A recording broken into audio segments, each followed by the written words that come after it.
Hi there, and welcome to A&P with Dr. O. We are now going to go ahead and take a look at parts of the eye using a cow eye and completing a cow eye dissection. If we take a look at our cow eye, the first thing that we should be able to notice is that there is going to be a lot of fat or adipose tissue that we're going to see. That's going to be important for protection of the eye. And if we move some of that tissue out of the way, then we can see the white part of the eye, which is the sclera. So this is going to be the tough outer covering of the eye. And again, it's going to have fat attached to it, and there's also going to be some muscle attached to it as well.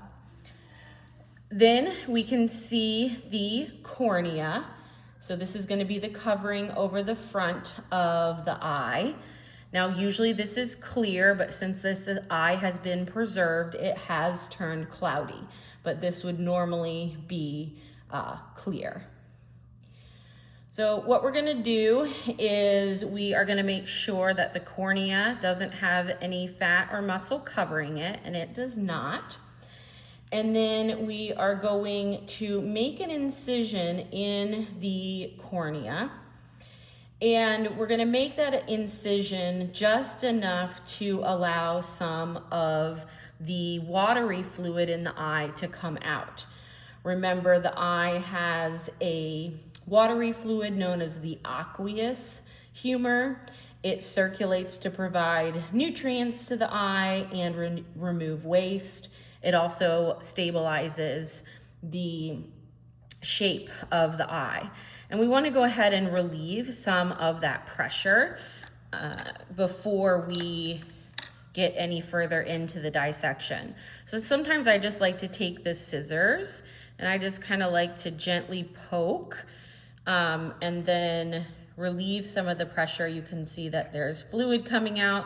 Obviously, don't squirt it too hard because, as you can see, it's under there it's under a lot of pressure inside of the eye.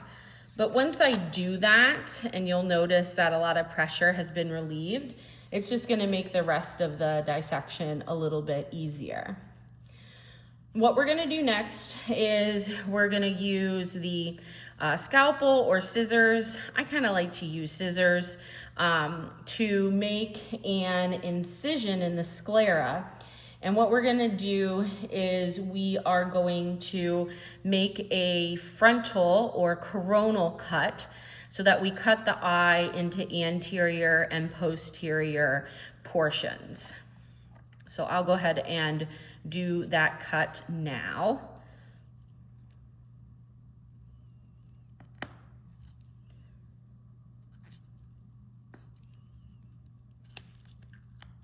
So what I did is I just kind of punctured a hole into the sclera, and then now I'm using the scissors to make that cut. If you need to, we can trim some of this excess muscle and connective tissue away.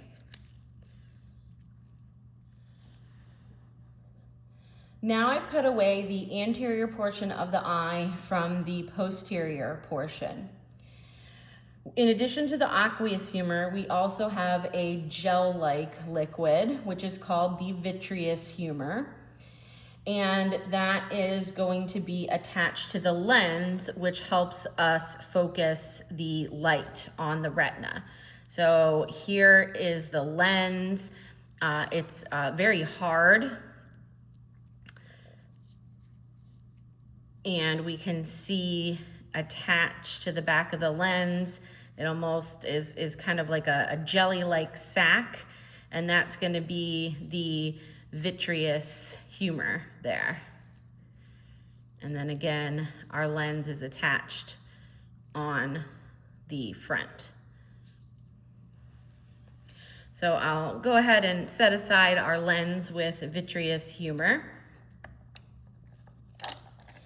And If we focus on the anterior portion of the eye still, we can see the pupil. So this is where light is going to enter the eye. We can also see the iris. So it's going to be dark in color and surrounding that opening or that pupil, so we can see the iris right here as well.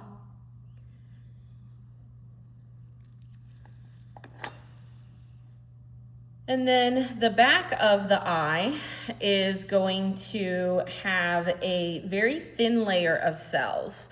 And this very thin layer of cells is easy to scrape off.